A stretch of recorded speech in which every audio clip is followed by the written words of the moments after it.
Welcome to today's Explainer class. Pull up a seat. Today we're diving into a massive turning point in American history known as Alabama Fever. But look, we're not just going to stare at dusty dates and maps. For this Explainer, I'll be your instructor, and I'm going to speak to you directly from my own perspective as a 19th century cotton plantation worker who actually lived it. Because, honestly, to truly understand history, you've got to understand the very ground you're standing on. You see, human history is so often driven by ancient geology. So here's a wild question for you. How on earth did a 100-million-year-old marine plankton trigger a 19th century economic explosion? I know, it sounds like a riddle, right? Well, Alabama fever wasn't your typical rush for gold or silver. No, it was a rush for prehistoric soil. Literally, a gold rush for dirt. And the legacy of that dirt would go on to shape the wealth, the demographics, and, tragically, the immense human suffering of my people. Okay, let's dive right into Section 1, the geologic gold mine. To really grasp the plantation system that completely dominated my life, we've got to rewind way before the 19th century. We're talking the Cretaceous period. Between 145 and 66 million years ago, shallow seas covered this entire region. Countless tiny marine plankton grew and died here, and their little carbonate skeletons just kept accumulating on the seafloor, slowly building up these massive chalk formations. Fast forward to the 19th century, and that decayed limestone bedrock had transformed into this crescent-shaped band of incredibly dark, fertile, calcareous soil. I mean, it was sticky, it was pitch black, and it was absolutely packed with nutrients. Folks called it the Black Belt. The difference this geology made was literally night and day. Down in the piney woods, surveyor maps from the 1820s described the sandy soil as pine barren, worthless. But as soon as you crossed into the Black Belt, the notes suddenly changed to rich land, sign of lime. This waxy black clod of earth required no resting and no fertilizer. If a planter poked a walking stick into the ground and it came up with a black clod stuck to their boot like tar, well, they knew they'd just struck their fortune. The land was totally primed for a boom, but, it just needed a catalyst. Which brings us to Section 2, technology ignites a rush.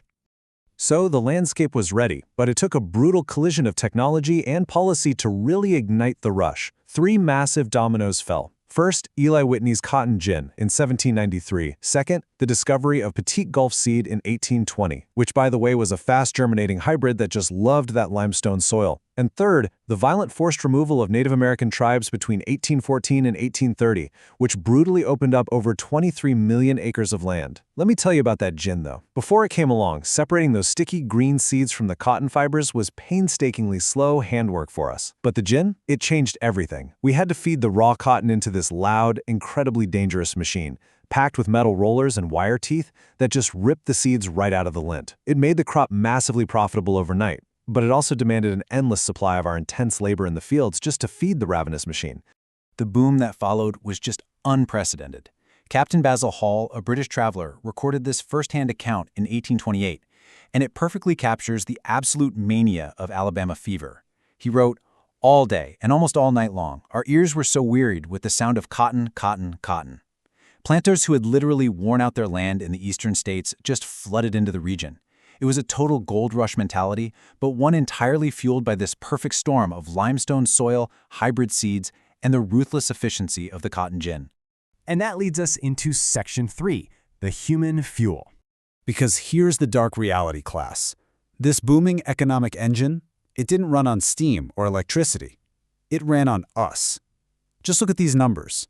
In 1810, the total population of Alabama was under 10,000 people. By 1860, there were nearly 1 million people, and over 435,000 of them were enslaved African Americans, just like me.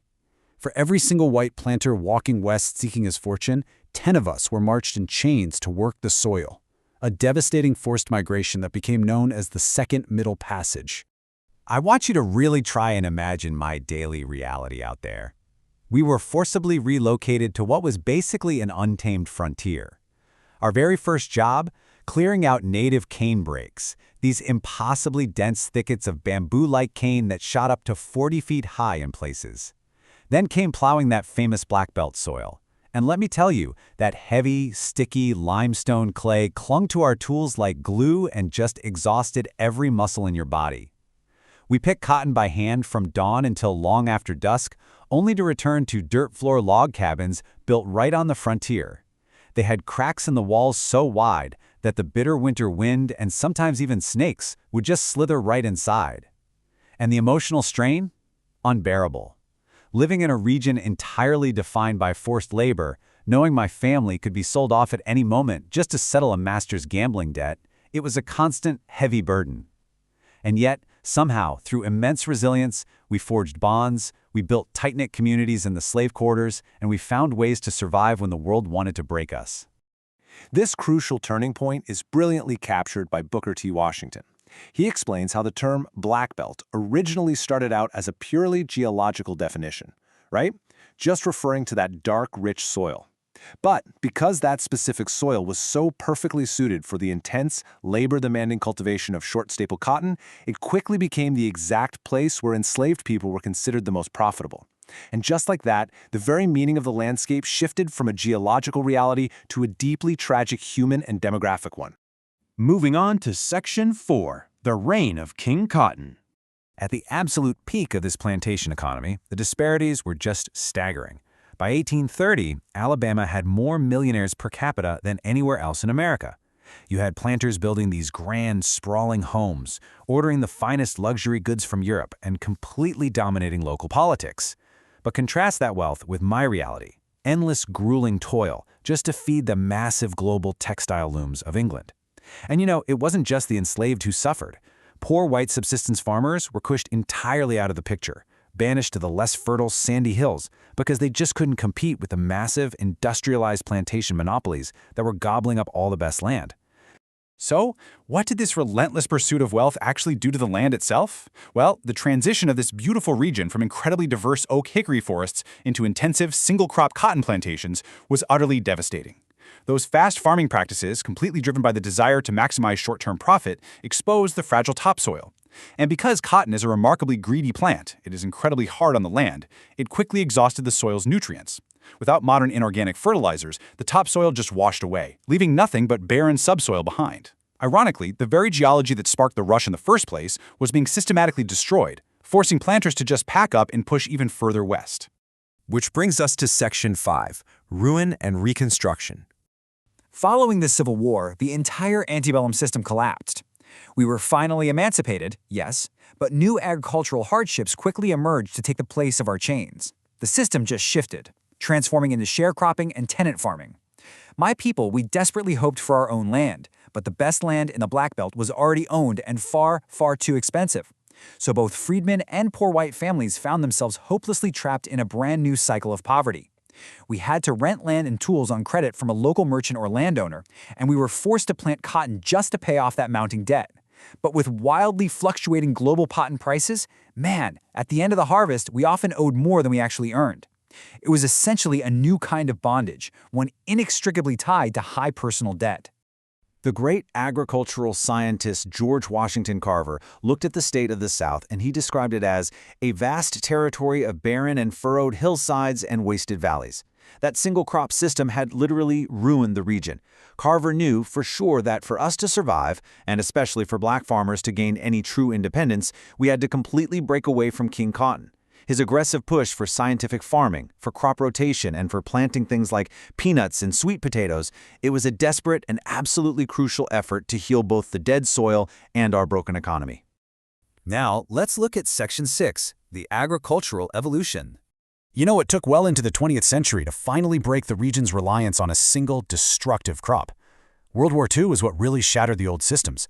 Suddenly, the military needed massive amounts of cotton linters for everything from X-ray film to parachute materials, and that injected some much-needed capital back into the farms.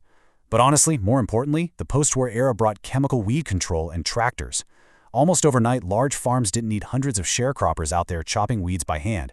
The era of my descendants breaking their backs as sharecroppers finally ended, as agriculture shifted to highly mechanized, large corporate farming. And thankfully, they finally diversified. Today, things like soybeans, cattle, and timber have completely replaced cotton as the kings of the landscape. So, class, we've covered millions of years of history today, right? All the way from prehistoric plankton to the grueling daily life of a 19th century worker like myself, right up to modern agribusiness. And it leaves me with this final provocative thought that I want you to ponder. Look around wherever you live right now. How does the ancient geology beneath your very feet still shape the economy, the demographics, and the culture of your region today? Really think about it. Thank you so much for joining me in this explainer today, and always keep questioning the ground you walk on. Class dismissed.